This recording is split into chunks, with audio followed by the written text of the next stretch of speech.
வாழ்த்துக்கள் நண்பர்களே. இது அரசியல் களம். நான் உங்கள் அமீர். அமைச்சர் ரேஞ்சுக்கு தன்னை பில்டப் பண்ணிவிட்டு ஆய்வு செய்து மாட்டிக்கிட்ட ஒரு நரசம்மாவை பற்றி தான் இந்த ஸ்டோரி, ரியல் ஸ்டோரி. தென்காசியில் வயல்வெளியில் ஒடிசாவை சார்ந்த ஒரு கூலி தொழிலாளி க்ரஷரில் பணி செய்யும்போது அவருடைய கை துண்டிக்கப்பட்டு அவசர சிகிச்சைக்காக பக்கத்தில் இருந்த ஒரு மருத்துவமனைக்கு அழைத்து செல்லப்பட்டதா இது தகவல்.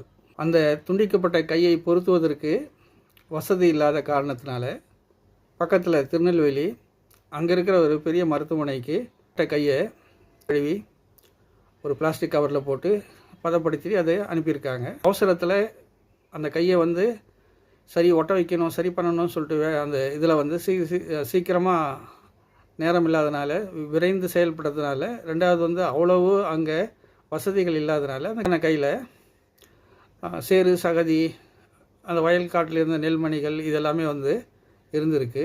இது பெரிய பிரச்சனை ஆயிடுச்சு. இதுதான் ஆரம்ப கட்டத்தில் இந்த கதையின் ஸ்டோரியோடைய முன்னுரை. இப்போது நம்ம நரசம்மாவுடைய என்ட்ரி இந்த கதையில் வருது. இவங்க ஏற்கனவே அந்த கரூர் சம்பவத்தில் ரீல்ஸ் மேலே ரீல்ஸ் போட்டு பொய்யெல்லாம் சொல்லி வழக்கு வாங்கி அந்த வெளிநாட்டு வேலைக்கு போக முடியாத அளவுக்கு கேஸு வழக்கு வாங்கினதுனால இப்போ காவல் நிலையத்துக்கு சென்று கையெழுத்து போட்டு வரதா இவங்களுடைய நிலைமை இப்போது இருக்கிறது. இந்த அம்மா பேர் வாசுதேவி. தாவேகாவுடைய அனுதாபி, மிகவும் இன்ஃப்ளூயன்சர், அதாவது ரீல் போட்டு ஆதரவு தரவர் அப்படின்னு சொல்லிட்டு சொல்லப்படுது. இவங்க தான் என்ன செய்கிறாங்க சொன்னால், இந்த சம்பவத்துக்கு முட்டு கொடுக்க இல்லை எல்லாமே சரியாக இருக்குதுன்னு சொல்லுவதற்காக இந்த சம்மந்தப்பட்ட அந்த ஒடிசா தொழிலாளி ஆரம்பத்தில் போய் அந்த முதலுதவி பெற்றார்ல, சிகிச்சை பெற்றார், அந்த மருத்துவமனைக்கு தான் போயிருக்காங்க. இந்த அம்மா வெறும் நர்சிங் தான் படிச்சிருக்காங்க. பிறகு அலுவலக அட்மினாக கோர்ஸ் முடிச்சுட்டு தான் தகவல் வருது. இவங்க போயிட்டு தாவேகா ஐடி கார்டோட ஒரு மிடுக்கா வெள்ளைக்கோட்டு போட்டுட்டு ஒரு பெரிய அதிகாரி ரேஞ்சுக்கு போயிட்டு அங்கே இருக்கிற மருத்துவமனை ஊழியர்கள், மருத்துவர்கள், டீன் உட்பட எல்லாத்தையும் போய் கேள்வி மேலே கேள்வி கேட்டு மிரட்டி அதை என்ன செய்திருக்காங்க, பத்திரிகையாளர்களுக்கு பேட்டியாகவும் கொடுத்துட்டாங்க. இது எல்லாம் ரெக்கார்டு தான். இது கையும் களவுமா சிக்கின சம்பவம் நடக்குது.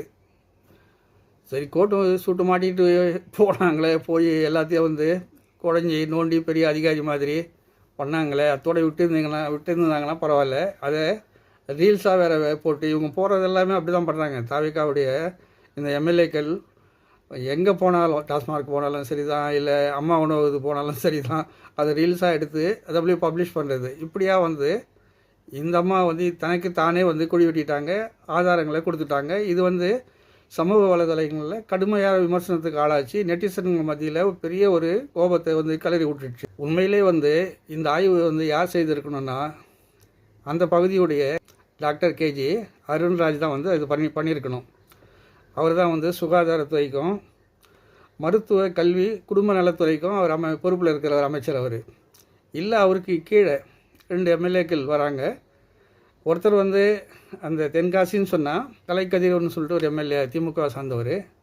இல்லை கடைநல்லூர் அந்த இது வருதுன்னு சொன்னால் அங்கே அவருடைய எம்எல்ஏ பேர் ராஜேந்திரன், இவரும் திமுகக்காரர். இவங்க தான் போய் அந்த ஆய்வுக்கு சென்றிருக்கணும். இதுதான் ஒரு அந்த ப்ரொசீஜர்.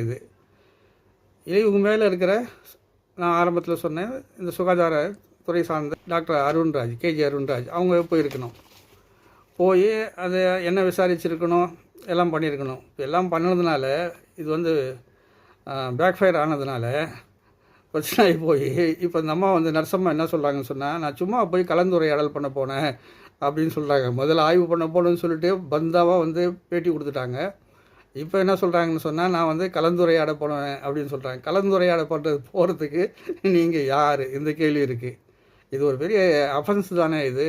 இவங்க யார் சம்மந்தம் இல்லாமல் போய் அரசு துறை அதிகாரிகளை மிரட்டி அவங்களுடைய பணியை செய்ய விடாமல் தடுத்து அவங்கள இம்சப்படுத்தி அவங்களுடைய பேர்களை வந்து கெடுத்து எல்லாம் ஒவ்வொரு செக்ஷனில் நீங்கள் போட்டிங்கன்னு சொன்னாவே ஏராளமான கேஸ் ஆகும்.